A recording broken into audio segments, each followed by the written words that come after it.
오늘 말씀을 제가 준비하면서 예전에 제 부끄러운 경험이 떠올랐습니다. 다른 학교에서 일할 때였는데요. 학교를 마치고 퇴근길에 먹을 것을 사러 대형 마트에 들어갔습니다. 한참 장을 보고 있는데 진열대 반대편에 초라한 행색의 노인이 있었습니다. 얼핏 보기에 노숙자 행색이었습니다. 지하철 역사나 서울역 주변에 거기서 흔히 볼 수 있는 그런 분의 모습이었습니다.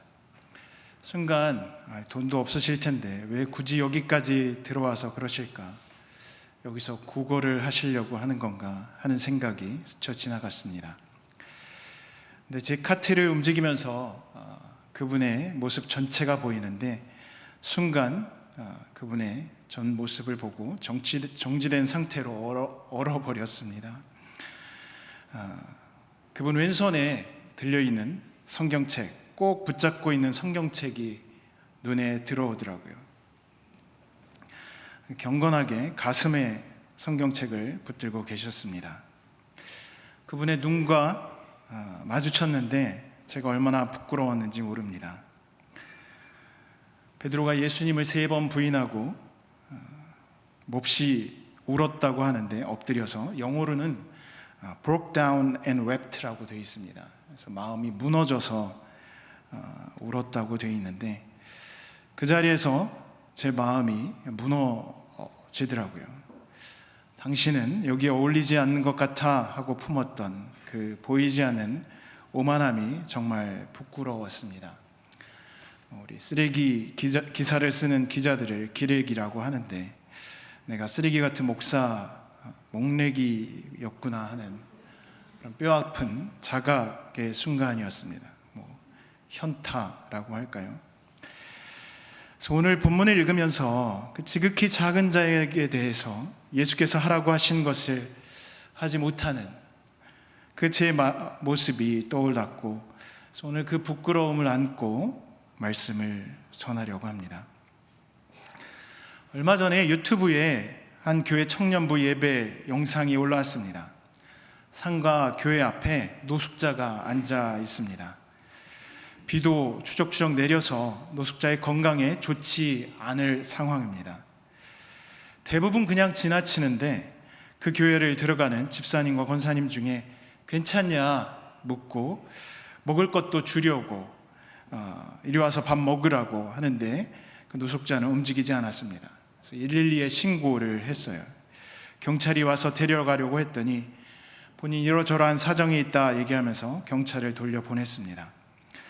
청년부 예배 시간이 다가오자 청년들이 들어옵니다. 대부분 그 노숙자를 의식적으로 혹은 무의식적으로 지나칩니다. 피해서 들어옵니다.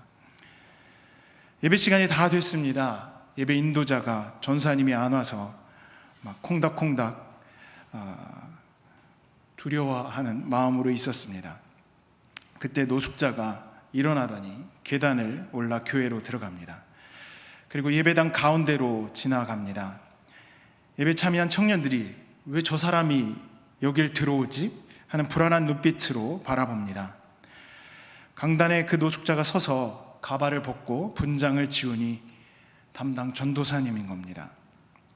그리고 그 전사님은 보이는 형제를 사랑하지 못하는 사람이 보이지 않는 하나님을 사랑할 수 없다. 이 구절을 가지고 말씀을 선포합니다. 예배를 드린 후에 인터뷰를 했습니다. 청년들이 울먹이기도 하고 당황해했습니다. 왜 다가가지 못했는지 청년들이 설명을 합니다. 마약하는 사람일까 두려웠다. 올라가서 얘기하려고 했는데 잊어버렸다. 여러 가지 노숙자를 지나칠 이유들을 얘기했습니다. 그리고 그 모든 이유들이 설득력이 있었습니다. 저는 그 이유들이 설득력이 있어서 더 안타까웠습니다. 부작위, 아무 행위도 하지 않는 것을 욕 얻어먹지 않게 정당화할 수 있다는 게 안타까웠습니다. 우리는 나쁜 사람들이 아닙니다. 그리고 누구도 비난하고 싶지 않고 비난을 받고 싶지 않을 이유들을 갖고 있습니다. 문제는 바로 우리가 그렇게 살아가면서 나쁜 사람 혹은 악인으로 살지 않는데 작은 자들은 소외되고 버려지고 우리 신앙과 무관한 존재들이 된다는 데 있습니다. 그리고 예수님은 오늘 본문 말씀을 통해 그렇게 살지 말고 연민의 환대로 살아갈 존재가 되도록 우리에게 요청을 하고 계십니다. 그러나 현실에서 우리가 연민의 환대로 낯선 이들을 대하기는 참 어렵습니다. 우리는 분명히 예수님을 우리의 구원자로 고백하고 따르려고 하는데 왜 낯선 이들을 향한 연민의 환대가 어려울까요? 그 근저에는 온전한 회개의 문제가 있습니다. 예수님은 오늘 본문에서 제자들을 받아들인 것이 자신을 받아들인 것이라고 하십니다. 그리고 우리 신앙은 가장 단순하게 예수님을 받아들이는 겁니다. 예수님의 가르침, 사역, 십자가, 그리고 부활을 받아들이는 것입니다. 예수 그리스도를 온전히 받아들이기 위해서 회개가 필요합니다. 회개 없이, 돌이킴 없이 예수 그리스도를 받아들이는 것은 불가능합니다. 회개는 감정이 아니라 예수 그리스도의 가르침과 사역 전체를 받아들이는 일, 그 그리스도의 길을 걷는 의지입니다.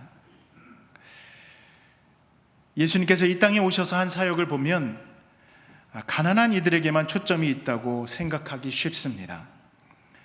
물론 예수님은 가난한 자에게 복음을 전하고 포로된 자에게 자유를, 눈먼 자에게 다시 보게 함을, 눌린 자를 자유롭게 하기 위해서 보냄을 받았다고 선포하셨습니다. 만약 예수님이 가난한 사람들에게 관심을 갖는 분으로 생각한다면 그렇게 하는 분들은 우리 주변에도 많이 있습니다. 비록 4년에 한 번씩 그러지만 정치인들은 소외계층을 찾아갑니다. 표를 얻기 위해서, 권력을 획득하기 위해서 사회 밑바닥의 불만을 영리한 정치인들은 잘 활용합니다. 가난한 자들에게만 관심을 두셨다면 예수님은 그들의 대변자가 되어 정치 지도자가 되셨을 것입니다. 그런데 예수님은 그 가난한 자들에게 하나님의 사랑과 회개를 요청하셨습니다. 당시 가난한 이들이 로마의 압제하의 희생자들이었는데 그들에게 사랑과 회개를 요청하십니다. 가난한 이들에게 사랑을 요청하는 것은 그렇다 쳐도 그들에게 회개를 요청하신 이유, 그게 참 이해하기 쉽지 않습니다. 가난한 자들이 회개해야 될 일은 무엇일까요? 제가 드라마를 요약본으로 종종 봅니다. 최근에 기억나는 드라마 중 모범택시, 더 글로리, 법전, 다 사적인 복수극들인데 공적인 제도나 기관들이 하지 못하는 징벌을 사적으로 집행을 합니다. 모두 권선징악의 드라마입니다. 보통 이 사이다 드라마라고 하는데 시원하게 이 욕망의 카르텔을 깨부수기 때문입니다. 저는 징악을 위해서 약자들이 어떻게 이 촘촘하게 짜여진 구조악을 허물어 가는지 그 창의적인 스토리가 궁금해서 이 드라마에 관심을 갖습니다. 사회가 부조리하고 도덕적 해이로 사회 지도층이 타락한 상황에서 민초들에게 시원한 해방감을 이 사이다 드라마는 제공을 합니다. 근데 최근에 제가 더 이상 이 사이다 드라마에 관심을 끊어야겠다, 줄여야겠다 마음을 먹었습니다. 쭉 지켜보면서 결국 이 사이다 드라마가 얘기하는 것도 억울하면 힘을 키워라, 힘을 키워서 악을 처벌해라, 그런 지적인 힘, 물리적인 힘에 대한 동경을 불어넣고 다른 차원의 능력주의를 주입하는 생각이 들었기 때문입니다. 예전에 억울하니 출세해 라고 했다면 이제는 억울하면 어쨌든 능력을 가져, 최고의 능력을 가져, 이렇게 얘기하는 게 보이기 시작했습니다. 이래저래 능력자들에 의해 지배되는 세상의 한계를 벗어나지 못합니다. 그러나 보는 사람들은 이 시원한 복수이기 때문에 부지불식간에 그 지배 논리를 내면화하기 쉬운 거죠. 지배자들의 사상이 지배적인 사상으로 탈바꿈하면서 혹 약자가 지배적인 위치에 올라가게 되면 똑같은 논리를 아마 다른 약자들에게 억울하니 능력을 가져 이렇게 강요하기 쉽다는 생각이 들었습니다. 회개가 필요한 곳이 바로 이곳입니다. 회개는 죄의 가치와 관행이 유혹하는 힘을 거부하고 그리스도를 받아들이며 하나님의 다스림을 기대하고 하나님 나라의 질서를 추구하는 것, 연민의 환대를 실천하는 것입니다.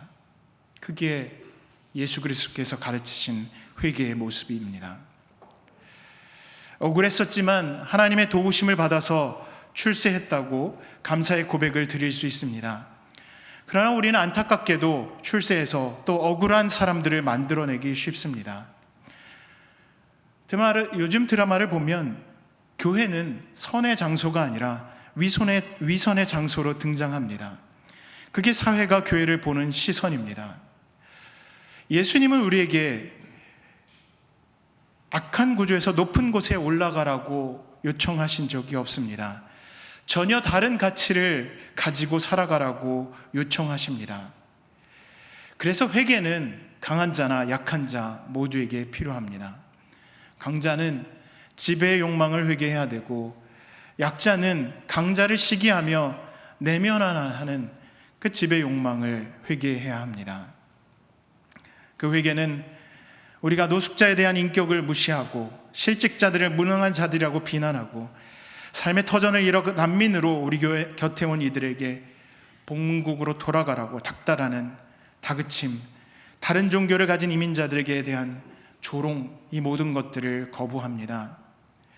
예수님은 연민의 환대를 우리에게 요청하시기 때문입니다. 지극히 보잘것없는 자, 지극히 작은 자, 그들을 우리는 품어야 합니다. 지난주에 제가 교목회 학예 수양회를 다녀왔습니다. 교목분들과는 이 이야기를 함께 나눴었는데요.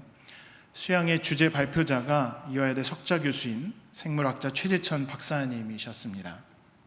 이제 기후 위기와 코로나19가 어떻게 관련이 돼 있고 앞으로 박쥐들과 인류의 행동 반경이 더 중첩되면서 더 많은 바이러스들이 인류에게 노출될 수 있을 거다.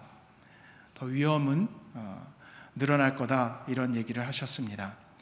그러면서 마지막에 목사님들이니까 이 교회에 대해 하나 질문을 좀 던지겠다 하셨는데 그 질문이 굉장히 무거운 질문이었습니다. 질문은 짧습니다. 코로나19가 창궐한 2, 3년 동안 교회는 대체 뭘 했습니까? 그 말씀을 들으니 우리가 코로나 기간 뭘 했나 생각을 해봅니다. 우선 교우들이 건강하기를 기도했습니다. 전염병이 빨리 끝나기를 기도하기도 했죠. 그래서 대면 예배를 최소화하고 비대면 예배를 위해 힘썼습니다. 신학도 비대면 예배와 예전의 가능성, 정당성을 논의를 했습니다. 결국 교회의 생존과 유지를 위해 우리는 노력을 많이 했습니다. 근데 그 최 교수님은 코로나로 죽어간 사람들이 전 세계적으로 700만 명에 가까운데 그 사람들이 죽어가는 중에 그들을 위해서, 그 사회적 약자들을 위해서 교회가 그리고 그리스도인들이 한 것은 무엇이냐고 이렇게 질문을 던졌습니다. 목회자로서 뜨끔했습니다. 그리고 선한 사마리아인의 비유가 떠올랐습니다. 여러 가지 이유를 대며 고통 중에 있는 사람을 피했던 제사장과 레위인이 우리였던 것을 부인할 수가 없었습니다. 지극히 작은 자들은 우리 신앙의 사각지대에 있었고 우리는 그것을 정당화할 여러 가지 이유를 갖고 있었습니다. 다만 예수님이 요청하셨던 연민의 환대가 자리할 곳은 없었습니다. 오늘 우리는 성찬식을 갖습니다. 성찬식에 참여하며 우리는 예수 그리스도를 기념합니다.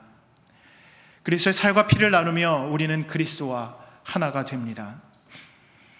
그리스도와 하나가 된 우리는 자연스럽게 이미타티오 크리스티, 예수 닮기, 예수 그리스도를 닮는 그 예식을 합니다. 몸과 마음과 영으로 우리가 예수님과 하나가 되었기 때문입니다. 예수님은 연민의 환대로 이 땅에 오셨습니다. 그 연민과 환대가 아니었다면 우리는 어둠 가운데서 구원의 소식을 듣지 못하고 그리스도를 모른 채 우리 안에, 죄 안에 매몰되어 있었을 것입니다. 그러나 그리스도께서 우리가 아직 죄인 되었을 때 우리에게 다가오셨기 때문에 우리가 그 구원을 경험할 수 있었습니다. 예수께서 보여주신 그 연민의 환대가 우리 구원의 토대입니다. 그리고 교회는 바로 이 연민이 어린 환대의 공동체입니다.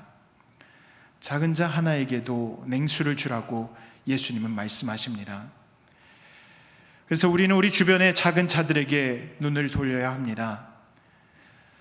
동방정교회 부활절 아침 기도에서 성찬 예식 직전에 성가대가 부르는 찬양이 있습니다. 그 찬양에 이런 가사가 있습니다. 이날은 부활의 날, 이 축제를 통해 우리 마음이 밝아집니다. 우리 서로를 끌어안읍시다. 우리를 미워하는 이들까지도 형제라고 부르고 부활의 능력으로 모두를 용서합시다. 부활하신 그리스도를 믿는 우리는 서로를 끌어안아야 합니다. 거기에는 우리를 미워하는 이들까지도 포함이 됩니다. 그들을 형제로, 자매로 부르고 모두를 용서해야 합니다. 우리가 우리 능력으로 그렇게 할 수 있을까요? 어렵습니다. 그래서 우리는 우리 정체성을 분명히 해야 합니다. 우리는 하나님께 보냄을 받은 자들입니다. 하나님께서 보내신 자들입니다. 우리가 연민을 가질 수 있는 것은 하나님의 사랑과 하나님의 명령 때문입니다. 우리가 타자를 환대할 수 있는 것도 마찬가지입니다. 하나님께서 우리를 보내셨기 때문에 하나님을 통해서 우리는 다른 사람들을 환대할 수 있습니다. 하나님이 없다면 이 모든 일은 불가능합니다.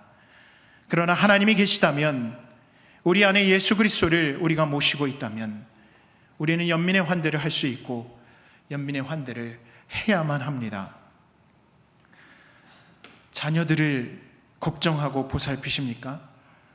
좋은 부모입니다. 비슷한 사람들과 잘 어울리십니까? 좋은 사회성을 가진 사람입니다. 주변 이웃의 안위를 걱정하십니까? 좋은 시민입니다. 이주민과 난민을 환대하십니까? 훌륭한 휴머니스트입니다. 그러나 아직 그리스도인은 아닙니다. 지극히 작은 자, 그리고 원수까지도 연민의 환대로 받아들일 수 있습니까? 그 질문에 그렇다고 대답할 때 우리는 예수 그리스도를 따르는 그리스도인입니다. 제가 지어낸 말이 아니라 예수께서 십자가를 지시면서 그 공생애를 통해 우리에게 주신 말씀입니다. 오늘도 우리는 십자가 앞에서 예배를 드립니다. 십자가를 통해 자신의 살과 피를 나누신 예수님을 기념합니다. 우리 앞에 있는 늘 있는 이 십자가, 한 신학자는 이 십자가를 두 팔 벌린 환대의 상징이라고, 예수님의 환대의 상징이라고 얘기를 합니다. 날 위해 십자가를 지신 예수님은 내 존재 방식의 지속을 긍정하기 위해 십자가를 지신 것이 아닙니다. 십자가의 방식으로 내 존재를 지속하라고 그 십자가에 오르셨습니다. 십자가의 방식으로 우리 존재를 지속하는 것이 연민의 환대입니다. 오늘도 우리 앞에 서 있는 십자가는 연민의 환대로 우리를 초대합니다. 우리를 향한 그리스도의 사랑을 감사하고 그리스도의 초대에 응답하며 연민 어린 환대의 삶을 살아가는 우리 모두가 되길 간절히 바랍니다. 오늘 주신 말씀을 놓고 함께 묵상으로 기도하시겠습니다.